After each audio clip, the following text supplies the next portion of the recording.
Good morning everyone. Myself Dr. Amol Diadav, Assistant Professor and Head of the Department of Microbiology, late Pushpadevi Patil Art and Science College, Risod.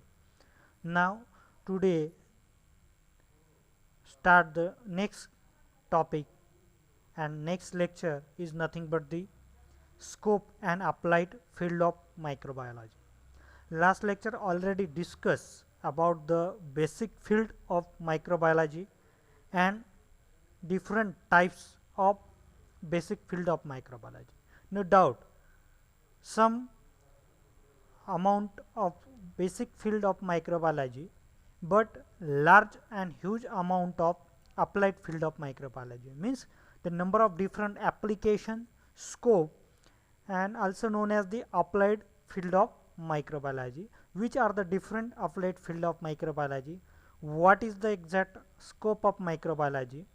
What are the different applications of microbiology? Now today discuss the applied field and applications and significance of microbiology. तर आपण मागच्या लेक्चरमध्ये basic field of microbiology ह्या बघितल्या होत्या. 5 प्रकारच्या basic field of microbiology आपण last लेक्चरमध्ये पाहिलेल्या होत्या. फर्स्ट वन बॅक्टेरियोलॉजी, व्हायरोलॉजी, सायकोलॉजी, पॅरासायटॉलॉजी, अशा 5 प्रकारच्या वेगवेगळ्या बेसिक फील्ड ऑफ मायक्रोबायोलॉजी आपण पाहिलेल्या होत्या. ज्या फील्डमध्ये बॅक्टेरियाचा स्टडी होतो त्याला आपण बॅक्टेरियोलॉजी म्हटलं, व्हायरसचा स्टडी होतो त्याला व्हायरोलॉजी, पॅरासाइटचा स्टडी असेल तर व्हायरोलॉजी, आणि फंगायचा स्टडी होत असेल तर फंगायलॉजी. ओके. आणि आज आपल्याला महत्त्वाचं जे बघायचं आहे, now today one of the most important topic is nothing but the significance, applications and applied field of microbiology. Which are the exact application of microbiology in the world? Which are the different fields? Which are the different job opportunity? How many number of different application? How many number of different significance of microbiology in the world? Okay, and this is also known as the applied field as well as significance or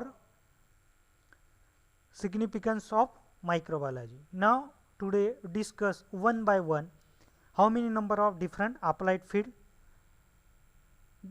their significance and job opportunity in that particular field.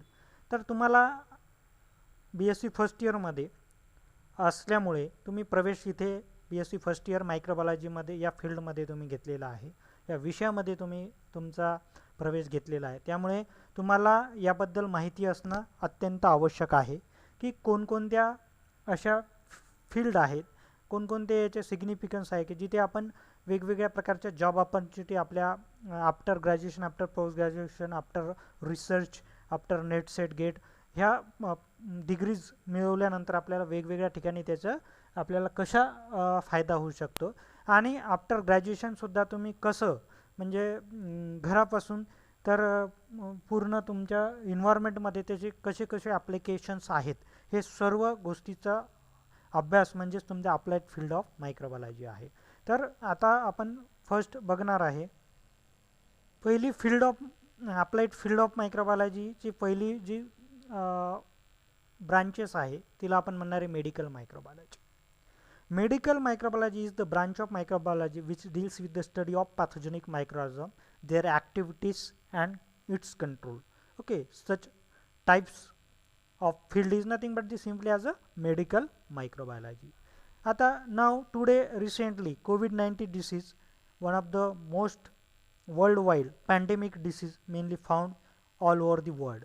Okay, तर आज आपल्याला असं लक्षात येईल की pathogenic micro ऑर्गॅनिझमचा अभ्यास ज्या फील्डमध्ये केला जातो त्यालाच आपण मेडिकल मायक्रोबायोलॉजी असं म्हणत असतो.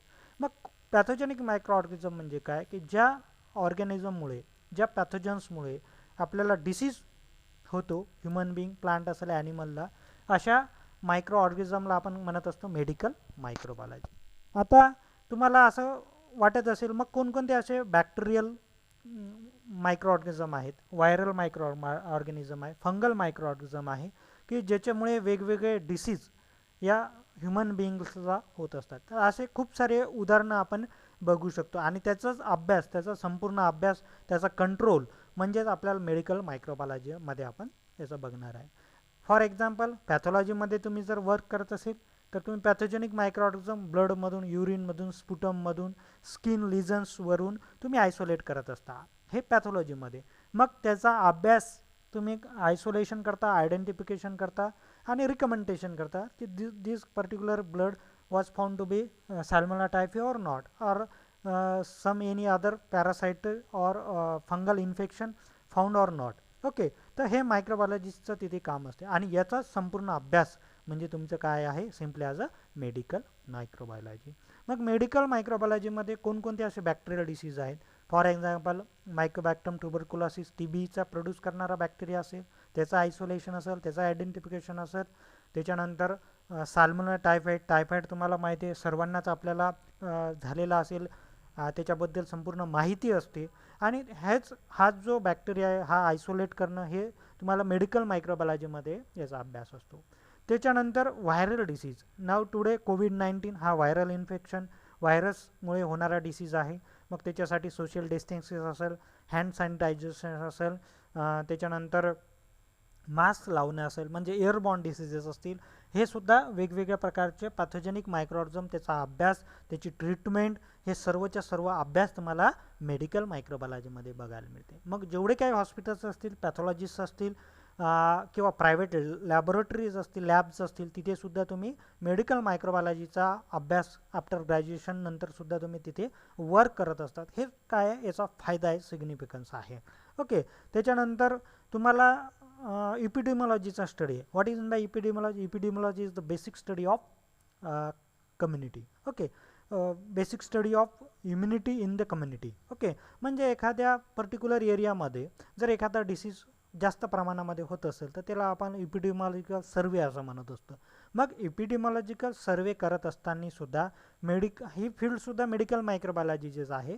मग मेडिकल मायक्रोबायोलॉजी फील्ड इपिडेमियोलॉजी आहे, ज्या एखाद्या डिसीजचा पर्टिक्युलर एरियामधला संपूर्ण अभ्यास करणं आणि त्याच्यावर ट्रीटमेंट करणं. फॉर एक्झाम्पल इथे आता रिसोड शहरामध्ये वेगवेगळे नगर्स असतील, अनंत कॉलनी आहे, अनंत कॉलनीमध्ये एखादा टायफॉईड डिसीज रेनी सीझनमध्ये, विंटरमध्ये जास्त प्रमाणात होत असेल तर त्याचा इपिडेमियोलॉजिकल स्टडी ते आपण करत असतो की केव्हा होतो, कोणत्या एजमध्ये, कोणत्या एजच्या मुलांना होत आहे, त्याचा आपण न होऊ देण्यासाठी काय करू शकतो, त्याचे रिझन्स काय आहेत, आणि हा संपूर्ण अभ्यास आपल्याला बघायचा आहे मेडिकल मायक्रोबायोलॉजीमध्ये. It is also part, epidemiology it is also part of medical microbiology. मग मेडिकल मायक्रोबायोलॉजीचं खूप असं अनन्यसाधारण असं महत्त्व आपल्याला आहे आणि यालाच आपण अप्लाइड फील्ड ऑफ मायक्रोबायोलॉजी म्हणत असतो आणि हेच एक सिग्निफिकन्स आहे मायक्रोबायोलॉजीचा. आणि तिथे सुद्धा तुम्हाला वेगवेगळ्या पोस्टिंगवर तुम्ही तिथे काम करू शकता. ओके, आता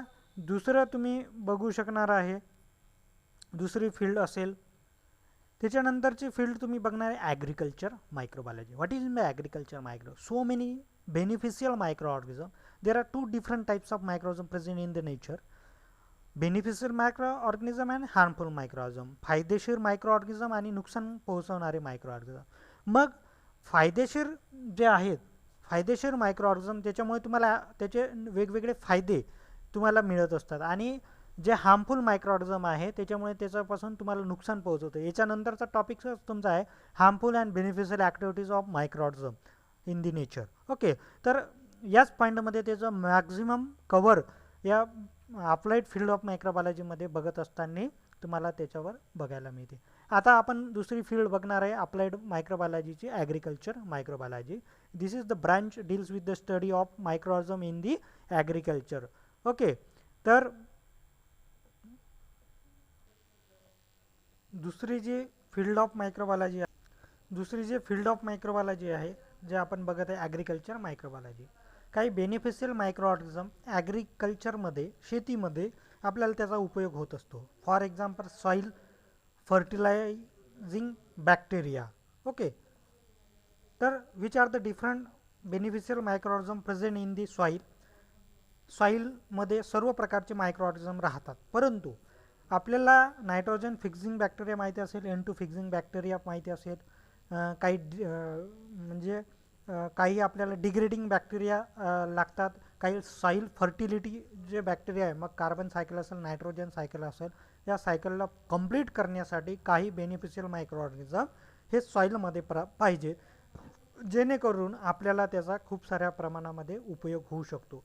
मग ॲग्रिकल्चर मायक्रोबायोलॉजीमध्ये बाय फर्टिलायझर प्रोडक्शन असेल, सिंगल सेल प्रोटीन असेल, त्याच्यानंतर soil fertility producing micro organism असेल, ॲझोला असेल, ॲनाबेना असेल, त्याच्यानंतर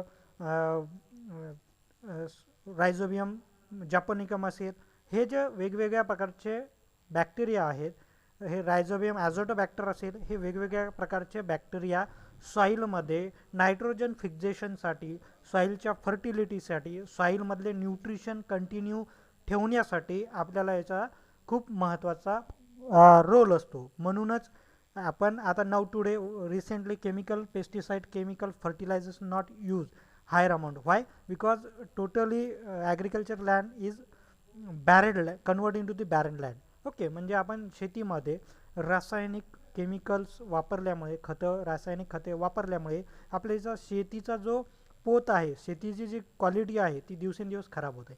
म्हणून आपल्याला शेतीमध्ये now today recent one of the most important beneficial role in the soil is nothing but the beneficial microorganism introduce or transfer into the agriculture. मग जे beneficial micro organisms आहेत, for example nitrogen fixation bacteria असेल, किंवा bio fertilisers असेल, किंवा सेंद्रिय शेती आपण ज्याला आता म्हणत असतो, किंवा जैविक शेती ज्याला आपण म्हणत असतो, त्याची आता या काळामध्ये अत्यंत आवश्यकता आहे. मग या फील्डमध्ये सुद्धा बायो फर्टिलायझर प्रोडक्शन करण्यासाठी असेल, बायो फर्टिलायझर, बायो पेस्टिसाइड बनवण्यासाठी असेल, यासाठी सर्व लिव्हिंग फॉर्ममध्ये मायक्रो ऑर्गॅनिझम पाहिजे, आणि याचाच अभ्यास आपल्याला पाहायचा आहे ॲग्रिकल्चर मायक्रोबायोलॉजीमध्ये. Next, food microbiology. फूड मायक्रोबायोलॉजीमध्ये हा विषय थोडासा वास्ट आहे. फूड मायक्रोबायोलॉजीचा is a branch of microbiology which deals with the study of beneficial microorganism produce the different types of fermented products. Okay, मग आता तुम्हाला माहिती आहे, घरामध्ये किंवा रेस्टॉरंटमध्ये इडली असेल, पिकल्स असेल, त्याच्यानंतर उत्तप्पा असेल, त्याच्यानंतर फर्मेंटेड फूड, ओके, ॲपे असतील, हे सर्वच्या सर्व आपण जे फर्मेंटेड फूड आहे, ब्रेड असेल, इडली असेल, ढोकला असेल, हे सर्वच्या सर्व फर्मेंटेड फूड आहे. याच्यासाठी एक स्पेसिफिक कर्ड प्रोडक्शन असेल, दही आपण घरी करतो, दह्यामध्ये लॅक्टोबॅसिलस असतो. मग याचं प्रिझर्वेशन, प्रोडक्शन आणि याचं प्रिझर्वेशन आणि फूड पॉयझनिंग हा सुद्धा एक व्हास्ट विषय आपल्याला पाहायला मिळते. इथे सुद्धा तुम्हाला फूड मायक्रोबायोलॉजीमध्ये क्वालिटी कंट्रोल हे पोस्ट आफ्टर ग्रॅज्युएशन तुम्हाला फूड इंडस्ट्रीमध्ये तुम्हाला पाहायला मिळते. मग तुम्हाला असा प्रश्न पडला असेल की फूड इंडस्ट्री कोणकोणते आहे. मग जेवढे पॅकेट्स आपण मार्केटमध्ये घेतो, फॉर एक्झाम्पल हल्दीराम्स असेल, बालाजी पॅकेट्स असेल, किंवा वेगवेगळ्या प्रकारचे जे काही कंपनीज आहेत, त्या सर्वच्या सर्व ठिकाणी क्वालिटी कंट्रोल नावाची एक पोस्ट असते, आणि त्याच्यामध्ये तुम्हाला क्वालिटी चेक करायची असते फूडची, की याच्यामध्ये काही फूड इन्फेक्शन आहे का, फूड इंटॉक्सिफिकेशन्स आहे का, फूड पॉयझन झालेलं आहे का, फूड खराब झालेलं आहे का, याची सर्व क्वालिटी चेक करण्याची जी आपली ॲबिलिटी आहे, जे आहे अभ्यास, त्याला आपल्याला कशामध्ये करावा लागतो, तो फूड मायक्रोबायोलॉजीमध्ये करायचा असेल. मग फर्मेंटेड फूड प्रोडक्शन असेल, त्याच्या वेगवेगळ्या कंडिशन असतील. फॉर एक्झाम्पल कर्ड प्रोडक्शन तुम्ही करत आहे, चीज आहे, बटर आहे, ओके, त्याच्यानंतर ढोकला आहे, इडली आहे, त्याच्यानंतर विनेगार्स आहेत, पिकल्स आहेत, सॉस, सोया सॉस आहे, या सर्वच्या सर्व ठिकाणी बेनिफिशियल मायक्रो ऑर्गॅनिझम फर्मेंटेड फूडसाठी ईस्ट असेल. तुम्हाला माहिती आहे, ब्रेड तयार करायचं असेल तर त्याच्यामध्ये आपण बेकिंग पावडर टाकतो. बेकिंग पावडरमध्ये ईस्ट असते आणि ती बेनिफिशियल ईस्ट असते, त्याच्यामुळेच ब्रेडचं प्रोडक्शन होत असते. मग अशा वेळेस तुम्हाला तिथे बेनिफिशियल मायक्रो ऑर्गॅनिझममध्ये वेगवेगळे व्हॅल्युएबल प्रोडक्ट आपण इंडस्ट्रीमध्ये प्रोडक्शन करत असतो, त्याची क्वालिटी आपल्याला मेंटेन ठेवावी लागते. घरी साधं तुमचं फूड मायक्रोबायोलॉजीमध्ये तुम्हाला वेगवेगळे फूडचे products, how to preserve, how many different types of preservation method, how to preserve the long food, okay, जास्त काळ फूड टिकवून ठेवण्यासाठी सुद्धा वेगवेगळ्या पद्धती आहे. याचा संपूर्ण असा अभ्यास आपल्याला फूड मायक्रोबायोलॉजीमध्ये आपण करत असतो. मग सिंगल सेल प्रोटीन आहे. Now today recently one of the most important topic is nothing but the single cell protein. Single cell protein सुद्धा प्रोडक्शन याचा वाढत चाललेलं आहे दिवसेंदिवस, त्याची सुद्धा आवश्यकता आहे. मशरूम प्रोडक्शन असेल, हे सर्वच्या सर्व त्याचं प्रोडक्शन, कंडिशन, प्रिझर्वेशन, त्याला फूड जास्त काळापर्यंत टिकवून ठेवणं, या घरच्या सुद्धा किंवा हॉटेल्सच्या सुद्धा किंवा इंडस्ट्रीमध्ये सुद्धा या वेगवेगळ्या ठिकाणी त्या कंडिशन मेंटेन करण्यासाठी क्वालिटी कंट्रोल अश्युरन्स ही पोस्ट तुम्हाला त्या ठिकाणी आपल्याला मायक्रोबायोलॉजिस्ट लोकांना पाहायला मिळते. आणि याचाच अभ्यास आपण कशामध्ये करत असतो, फूड मायक्रोबायोलॉजी. ही सुद्धा एक अप्लाइड फील्ड ऑफ मायक्रोबायोलॉजी. तुमच्या लक्षात आता असं आलं असेल की मायक्रोबायोलॉजी एक मेडिकल मायक्रोबायोलॉजीचीच रिलेटेड नाही, ही ॲग्रिकल्चर मायक्रोबायोलॉजीमध्ये सुद्धा याचा बेनिफिशियल रोल आहे, फूड मायक्रोबायोलॉजीमध्ये याचा सुद्धा बेनिफिशियल रोल आहे, मेडिकल मायक्रोबायोलॉजीमध्ये सुद्धा याचा खूप महत्त्वाचा इम्पॉर्टंट रोल आहे. नेक्स्ट फील्ड आहे, सगळ्यात महत्त्वाची जी अप्लाइड फील्ड आहे त्याला आपण म्हणणार आहे इंडस्ट्रियल मायक्रोबायोलॉजी. या सर्व फील्डचा तुम्हाला वेगवेगळ्या सेमिस्टरमध्ये तुम्हाला सविस्तर असा अभ्यास तुम्हाला करायचाच आहे. त्याच्याबद्दल आम्ही त्यावेळी संपूर्ण माहिती त्या फील्डबद्दल तुम्हाला सांगणार आहे. आता industrial microbiology semester 6 BSc final year semester 6मध्ये तुम्हाला एक पूर्ण पेपर इंडस्ट्रियल मायक्रोबायोलॉजीवर आहे की इंडस्ट्री कशी असते, त्याच्यामध्ये कोणकोणते उपकरणं वापरतात, त्याच्यामध्ये कोणकोणते product valuable product fermented product आपण त्याच्यामध्ये प्रोड्यूस करू शकतो, कोणकोणते मायक्रो ऑर्गॅनिझम त्या फर्मेंटेटेड प्रोडक्टसाठी किंवा इंडस्ट्रियल प्रोडक्टसाठी आपण वापरत असतो, त्याच्या कंडिशन काय आहेत, त्याचं प्रिझर्वेशनच्या मेथड काय आहे, ते जास्त काळ कशा टिकून ठेवायच्या, मार्केट व्हॅल्यू काय आहे आणि जॉब ऑपॉर्च्युनिटी त्याच्यामध्ये कोणकोणत्या आहेत. तर आता जेवढ्या वाईन इंडस्ट्रीज आहे, वायनरी इंडस्ट्रीज, मग अल्कोहोल असेल, बियर असेल, रम असेल, विस्की असेल, नाव टुडे आता याला खूप जगामध्ये याची मागणी दिवसेंदिवस वाढत आहे. नो डाऊट तुम्हाला थोडंसं तुम्हाला हा टॉपिक थोडासा अवघड वाटत असेल की सर काय सांगत आहे, वाईन इंडस्ट्रीला, अल्कोहोलला, वाईनला, रमला, विस्कीला एवढी व्हॅल्यू काय आहे. बरं, आपण यू आर मायक्रोबायोलॉजिस्ट, तुम्ही मायक्रोबायोलॉजिस्ट असल्यामुळे या फील्डचा डिटेल स्टडी करणं तुम्हाला आवश्यक आहे. तुम्ही त्याचे डिसॲडव्हान्टेज न बघता तुम्हाला ॲडव्हान्टेज काय आहे, तुम्हाला जॉब ऑपॉर्च्युनिटी तिथे कुठे कुठे आहेत, कुठे कुठे वाईन इंडस्ट्रीज आहेत, कोणकोणते मायक्रो ऑर्गॅनिझम त्याच्यासाठी वापरतो, कोणकोणते प्रोडक्ट आपण प्रोड्यूस करू शकतो, याचा संपूर्ण डिटेल्स अभ्यास तुम्हाला इंडस्ट्रियल मायक्रोबायोलॉजीमध्ये करत असतो. आता हे सुद्धा मायक्रोबायोलॉजीची फील्ड आहे. त्याच्यात आपण इंडस्ट्रीमध्ये प्रोडक्ट मायक्रो ऑर्गॅनिझम वापरून इंडस्ट्रीमध्ये वेगवेगळे प्रोडक्ट आपण प्रोड्यूस करत असतो. फॉर एक्झाम्पल असेल वाईन असेल, रम असेल, विस्की असेल, अल्कोहोल असेल, वेगवेगळे केमिकल कंपाऊंड्स आहे, मग काही काही एन्झाईम्स असतील, काही अँटीबायोटिक्स प्रोडक्शन असतील, काही वॅक्सिन प्रिपरेशन असेल. नाव टुडे रिसेंटली कोविडचं आता सर्वांना माहिती आहे की वॅक्सिन कधी येते आपण आतुरतेने त्याची वाट बघत आहे. मग हे सुद्धा vaccine preparation attenuated micro organism is nothing but the vaccine suspension. Okay, मग वॅक्सिन तयार करत असताना त्याला मायक्रोबायोलॉजिस्टच लागतो. मायक्रोबायोलॉजिस्टच तो व्हायरस जो आयसोलेट करणारा आहे, त्याचं कल्टिवेशन करणारा आहे, त्याच्यानंतर त्या व्हायरसचं वॅक्सिन प्रिपरेशन करण्यासाठी सुद्धा मायक्रोबायोलॉजिस्टच पाहिजे. मग जेवढे अँटीबायोटिक आहे मार्केटमध्ये, ओके, त्या सर्वच्या सर्व अँटीबायोटिक प्रोड्यूस करणारा मायक्रो ऑर्गॅनिझम तुम्हाला त्याच्यामध्ये टाकून तो अँटीबायोटिक आपण प्रोड्यूस करत असतो. कोणकोणते एन्झाईम्स आहेत ते सुद्धा आपल्याला बघावं लागतात. इंडस्ट्रियल मायक्रोबायोलॉजीमध्ये वेगवेगळे एन्झाईम्स, वॅक्सिन, अँटीबायोटिक प्रोडक्शन, वेगवेगळे फर्मेंटेड फूड प्रोडक्शन, त्याच्यानंतर वायनरीजचे वेगवेगळे प्रोडक्शन, हे आपण इंडस्ट्रियल मायक्रोबायोलॉजीमध्ये याचा संपूर्ण अभ्यास असतो. या संपूर्ण प्रोडक्शनसाठी वेगवेगळ्या प्रकारचे बेनिफिशियल मायक्रो ऑर्गॅनिझम आपण त्या ठिकाणी वापरत असतो आणि त्याच्या एक स्पेसिफिक कंडिशन असतात आणि त्या स्पेसिफिक कंडिशन मेंटेन करून त्या त्याच्या प्रिझर्वेशनच्या काही मेथड्स असतात, त्याच्या पॅकेजिंगच्याच मेथड असतात, त्याच्या पर्चेसिंगच्या मेथड्स असतात आणि याचा संपूर्ण असा अभ्यास आपण इंडस्ट्रियल मायक्रोबायोलॉजीमध्ये आपण बघत असतो. मग तुम्हाला असा प्रश्न पडला असेल की कोणकोणत्या इंडस्ट्रीमध्ये आपल्याला जॉब ऑपॉर्च्युनिटी आहे, तर मला सांगायला अत्यंत आनंद होत आहे की तुम्हाला सर्व प्रकारच्या इंडस्ट्रीमध्ये मायक्रोबायोलॉजिस्टला अतिशय चांगल्या पद्धतीमध्ये स्कोप आहे. आता मागच्या वर्षी आमच्या महाविद्यालयाचे 2 विद्यार्थी गोव्याला वायनरी इंडस्ट्रीमध्ये वर्क करतात. 2 विद्यार्थी औरंगाबादला आहे, 3 विद्यार्थी पुण्याला आहेत वेगवेगळे वॅक्सिन, कोणी वॅक्सिन इंडस्ट्री प्रोडक्शन करते, कोणी अँटीबायोटिकचं प्रोडक्शन करते, कोणी फूड इंडस्ट्रीमध्ये आहे, कोणी वायनरी इंडस्ट्रीमध्ये आहे, आणि या सर्व ठिकाणी तुम्हाला जॉब ऑपॉर्च्युनिटी तुम्हाला असते. मग जेवढे काही वेगवेगळ्या प्रकारचे अँटीबायोटिक प्रोडक्शन असेल, जेवढे काही एन्झाईम्स प्रोडक्शन असेल, जेवढे काही वॅक्सिन्स अवेलेबल असेल, जेवढे काही वाईन इंडस्ट्रीज असतील, त्याच्या वेगवेगळ्या कंपनीज असतील, जेवढ्या काही फूड इंडस्ट्रीज असतील, या सर्वच्या सर्व ठिकाणी मायक्रोबायोलॉजिस्ट हा महत्त्वाचा रोल प्ले करत असतो प्रोडक्शनसाठी, आणि त्या सर्व ठिकाणी तुम्हाला जॉब ऑपॉर्च्युनिटी असते. मग आता प्रोडक्शन करणारा मायक्रो ऑर्गॅनिझम कोणता आहे, तुम्ही रॉ मटेरियल काय घेणार आहे, त्याला किती वेळ ठेवायचा आहे, आणि कसं प्रोडक्शन करणार, याचा संपूर्ण अभ्यास तुम्हाला इंडस्ट्रियल मायक्रोबायोलॉजीमध्ये आपण बघत असतो.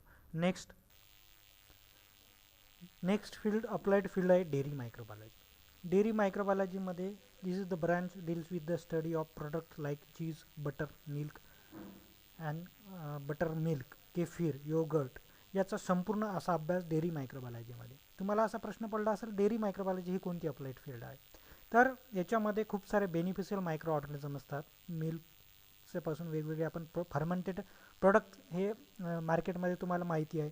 मग चीज असेल, बटर असेल, मिल्क असेल, योगर्ट असेल, तर या घी असेल, हे सर्वच्या सर्व फर्मेंटेड फूड प्रोडक्ट्स आहेत, मिल्कपासून मिळणारे, आणि याला खूप असं जास्त प्रमाणामध्ये वेगवेगळ्या ठिकाणी याचं महत्त्व आहे. मग घरचं दुधापासून काही पदार्थ तयार करणे असतील किंवा इंडस्ट्रीमध्ये तयार करणे असतील, फॉर एक्झाम्पल अमूल इंडस्ट्रीज आहे, अमूल इंडस्ट्री, खूप सारे ब्रँड्सच्या इंडस्ट्रीज आहेत की वेगवेगळे फूड प्रोडक्ट्स, डेअरी प्रोडक्ट्स त्या इंडस्ट्रीमध्ये प्रोडक्शन करत असतात, आणि त्या सर्व ठिकाणी मायक्रोबायोलॉजिस्ट बेनिफिशियल मायक्रोऑर्गॅनिझम टाकून मिल्कमध्ये त्याच्यापासून वेगवेगळे फूड प्रोडक्ट तयार करत असतात, आणि त्या सर्व ठिकाणी तुम्हाला जॉब ऑपॉर्च्युनिटी ही असते.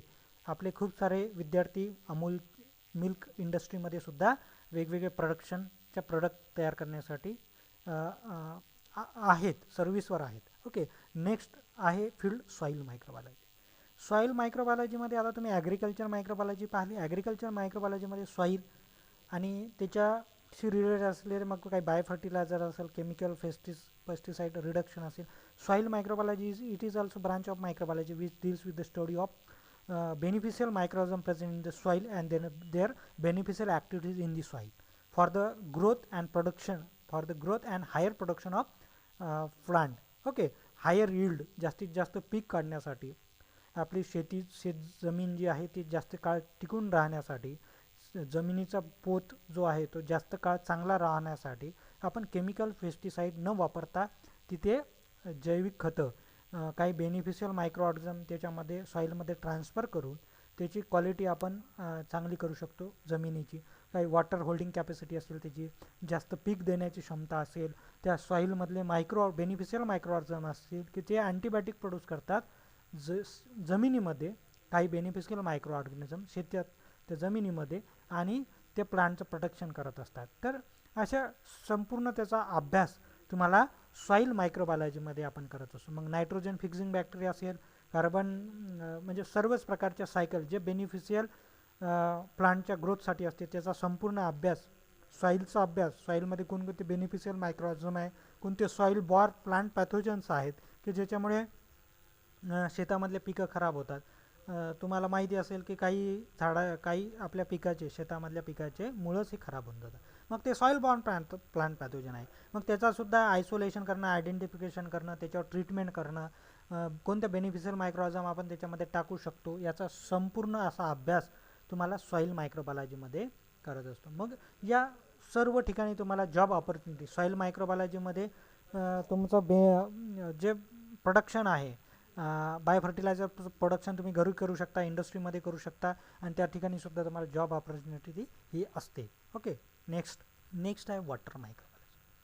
One of the most important micro applied field is nothing water microbiology. Okay, तुम्हाला असा प्रश्न पडला असेल की वॉटर मायक्रोबायोलॉजी अप्लाइड फील्ड कशी? तर वॉटर मायक्रोबायोलॉजीमध्ये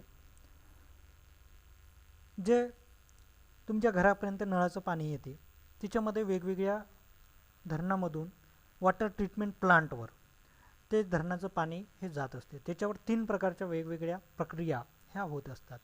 ते म्हणजे प्रायमरी ट्रीटमेंट, सेकंडरी ट्रीटमेंट आणि टर्शियरी ट्रीटमेंट. आपण मायक्रोबायोलॉजीच्या मध्ये त्याचा अभ्यास या संपूर्ण फील्डचा येणाऱ्या तुम्हाला 3 वर्षामध्ये वेगवेगळ्या युनिटमध्ये या संपूर्ण अप्लाइड फील्ड ऑफ मायक्रोबायोलॉजीचे बेनिफिट्स, त्याचे फायदे, त्याच्या प्रोसेस, त्याच्या प्रक्रिया, त्याचा अभ्यास तुम्हाला अभ्यासायचा आहे.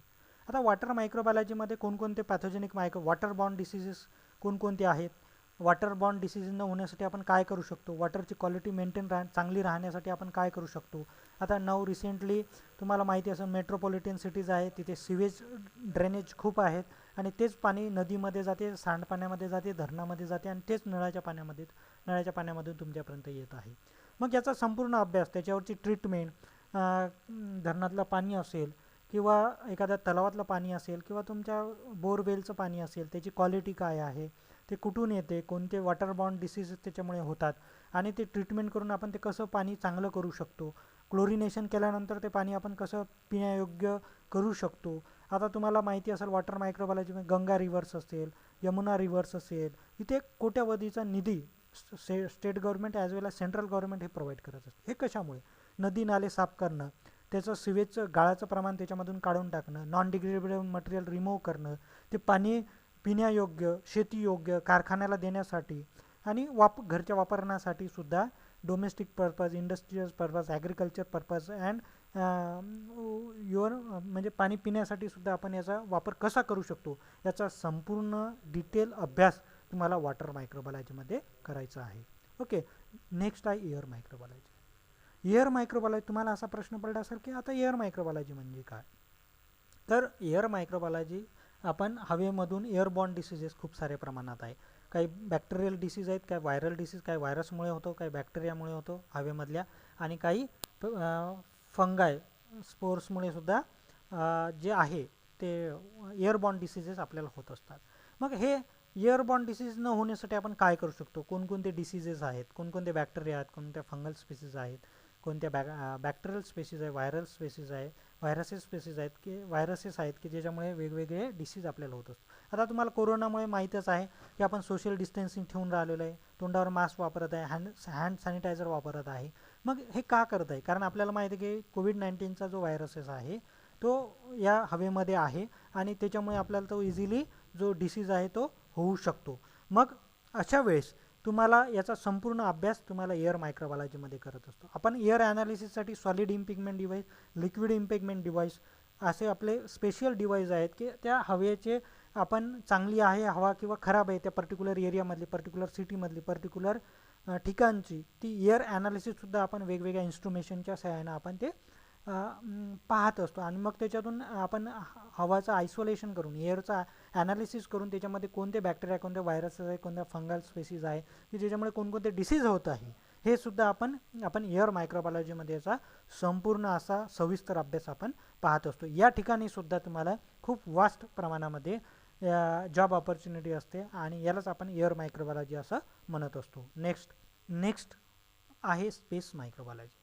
तुम्हाला असा प्रश्न पडला की स्पेसमध्ये काय तुम्हाला जॉब ऑपॉर्च्युनिटी असते, स्पेसमध्ये मायक्रोबायोलॉजीचं काय काम असेल. खरंच स्पेस मायक्रोबायोलॉजीमध्ये आपलं एवढं महत्त्व आहे का.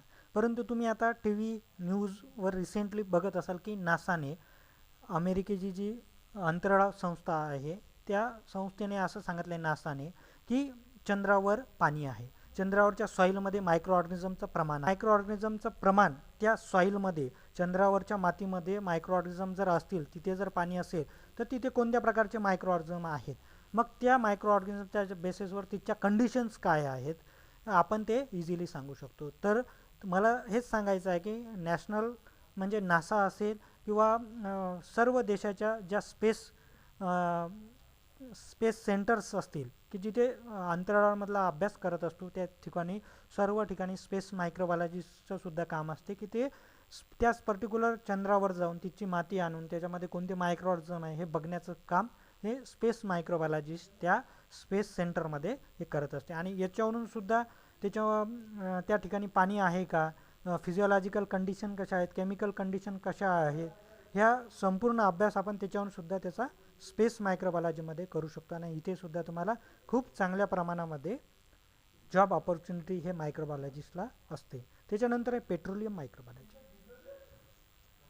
प्रश्न पडला असेल की पेट्रोलियम मायक्रोबायोलॉजीमध्ये सुद्धा जॉब ऑपॉर्च्युनिटी आहेत का. मग मला सांगायला अत्यंत आनंद होत आहे की पेट्रोलियम मायक्रोबायोलॉजीमध्ये सुद्धा तुम्हाला वेगवेगळ्या प्रकारच्या जॉब ऑपॉर्च्युनिटी ह्या असतात. फॉर एक्झाम्पल तुम्ही जर एखादा पेट्रोलियम प्रोडक्ट जर तुम्ही रिकव्हरी करत असाल तर त्याच्यामुळे सुद्धा पोल्युशन हे होत असते.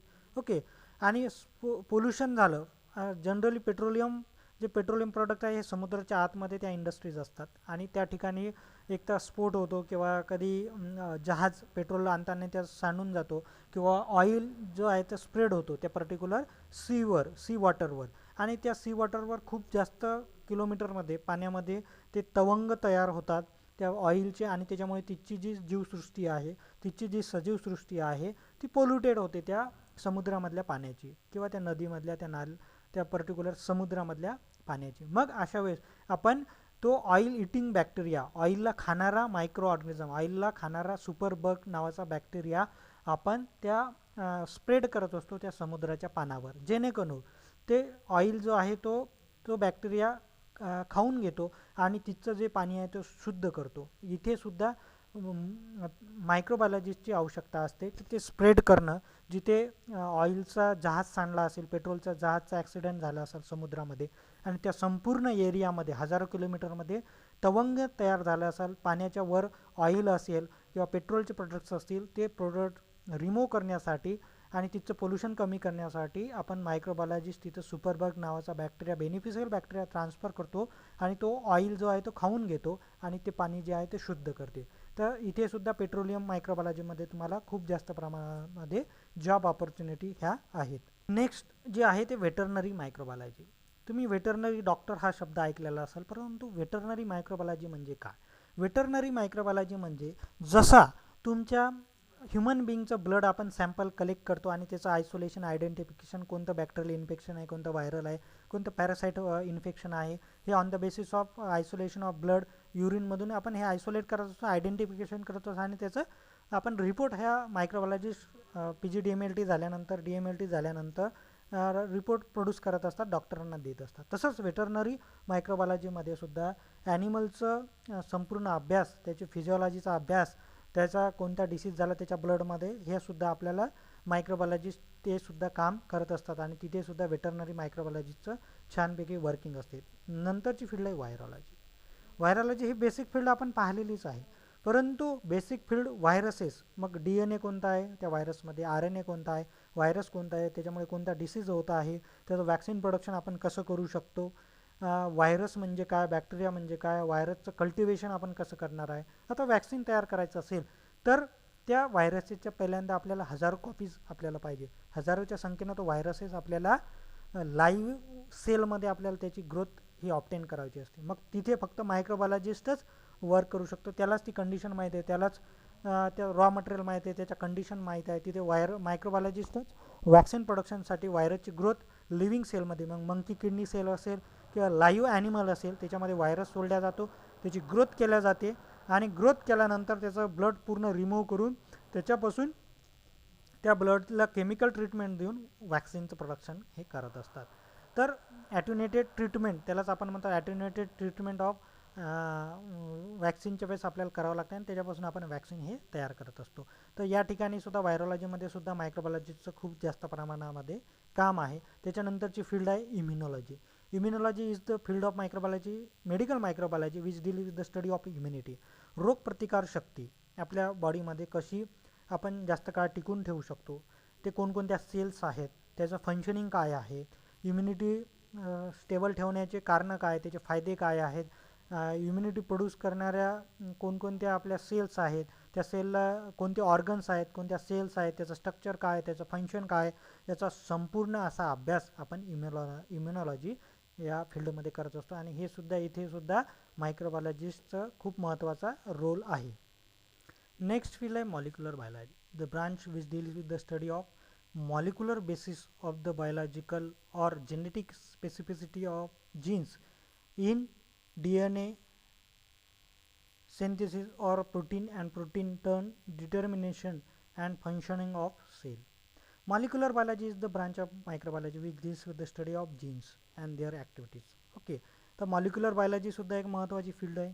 त्याच्यामध्ये सुद्धा जीन्स कोणते आहे, प्रोटीन कसं सेंथिसिस होते, DNA पासून कसं RNA तयार होते, mRNA पासून कसं प्रोटीन तयार होते, ट्रान्सक्रिप्शन प्रोसेस काय, ट्रान्सलेशन प्रोसेस काय, सेलचं फंक्शनिंग काय, DNAचा कसा रोल आहे, कसं म्युटेशन होतं, कोणकोणते कारणं आहेत, याचा संपूर्ण असा अभ्यास आपण मॉलिक्युलर बायोलॉजीमध्ये करत असतो. दुसरा आहे बायोटेक्नॉलॉजी.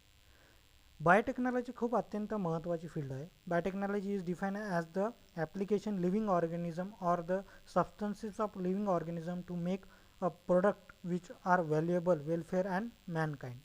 तर एका सेलचा DNA काढायचा, दुसऱ्या सेलचा DNA काढायचा, तो जॉईनिंग करायचा आणि तिसऱ्या सेलमध्ये तो ट्रान्सफर करून त्याचं बेनिफिशियल रोल, मग त्याचे खूप सारे रिकॉम्बिनंट वॅक्सिन असेल, रिकॉम्बिनंट इन्सुलिन असेल, म्हणजे फार्मास्युटिकल इंडस्ट्रीमध्ये त्याचा फायदा आहे. त्याच्यानंतर ॲग्रिकल्चर, तुम्ही बीटी कॉटनचं उदाहरण तुम्ही याच्यामध्ये घेऊ शकता की त्या बीटी कॉटनचा बॅसिलस थोरंजेसिसचा जीन काढून आपण कॉटनच्या प्लांटमध्ये ट्रान्सफर केला आणि त्याच्यामुळे कॅटरपिलर त्या झाडाची पानं खाल्ल्यानंतर आपोआप ते डेड होऊ लागले. मग बीटी कॉटनचं प्रोडक्शन हे वाढलेलं आहे कारण त्या झाडाला रोग होत नव्हता. मग हे कशामुळे शक्य झालं? हे फक्त बायोटेक्नॉलॉजीमध्ये, की एका लिव्हिंग ऑर्गॅनिझमचा जीन्स काढून तो ट्रान्सफर केला आपण दुसऱ्या सेलमध्ये, त्याचा ॲग्रिकल्चरमध्ये उपयोग असेल, त्याचा फार्मास्युटिकल इंडस्ट्रीज असेल, मेडिकलमध्ये त्याचं ॲप्लिकेशन हे असणार आहे. Okay, next engineering. Genetic engineering is the biotechnological techniques which is the employed is modify the genetic material DNA in living cell for the desired purposes genes.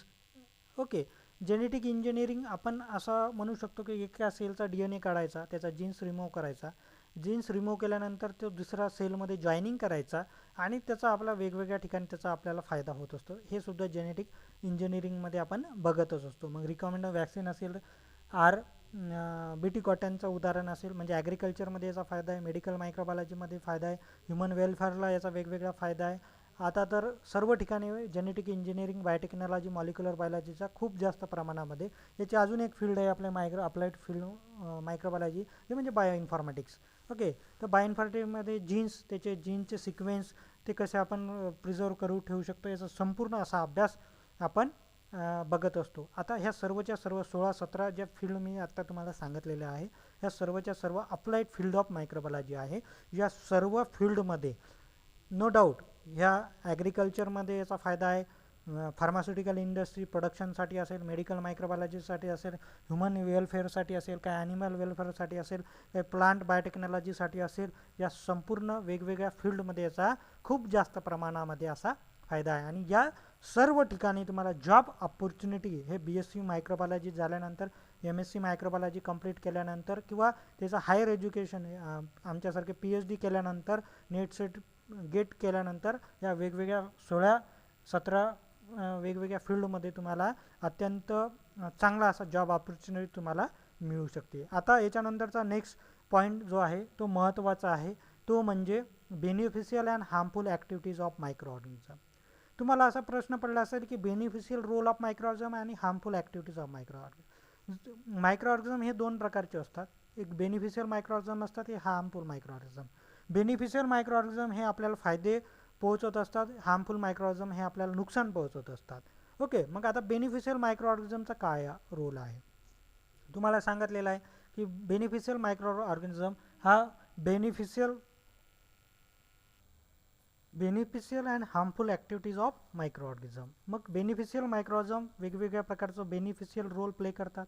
For example antibiotic production असेल micro ऑर्गॅनिझमपासून, त्याच्यानंतर वेगवेगळे food production असेल micro ऑर्गॅनिझमपासून, beneficial micro ऑर्गॅनिझमपासून.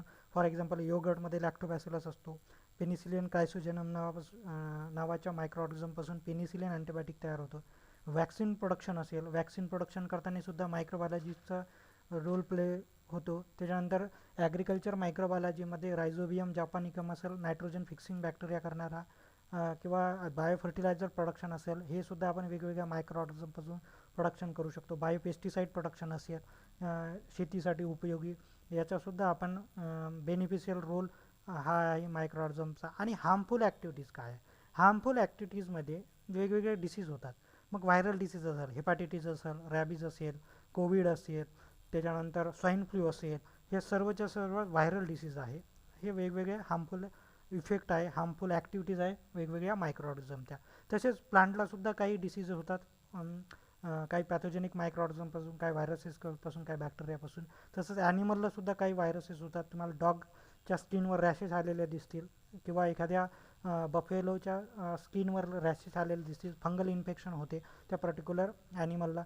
हे disadvantage आहे. Fungal स्पेसिसमुळे human बिंगला सुद्धा वेगवेगळे स्किन इन्फेक्शन होतं. बॅक्टेरियल डिसीज आहे, सॅल्मोनेला टायफी असेल, मायकोबॅक्टरम ट्युबरक्युलोसिस असतील. तर अशा वेगवेगळ्या प्रकारचे डिसीज हे हार्मफुल मायक्रो ऑर्गॅनिझमपासून होतात आणि यालाच आपण म्हणणार आहे harmful activities of micro organism. इथे युनिट नंबर फर्स्ट तुमचं अतिशय चांगल्या पद्धतीनं संपूर्ण झालेला आहे. याचा संपूर्ण अभ्यास तुम्ही करायचा आहे. प्रत्येक लेक्चर प्रत्येक विद्यार्थ्यांनी अटेंड करायचं आहे ज्यांनी ॲडमिशन घेतलेली आहेत आपल्याकडे, आणि चांगला अभ्यास करून याच्यावर चांगले मार्क्स तुम्हाला फायनल एक्झामिनेशनमध्ये मिळवायचे आहे. इथे युनिट नंबर फर्स्ट संपूर्ण सर्व टॉपिक्स तुमचे संपलेले आहे. नेक्स्ट लेक्चरमध्ये आपण युनिट नंबर सेकंड जे आहे ते स्टार्ट करणार आहे. Thank you everyone.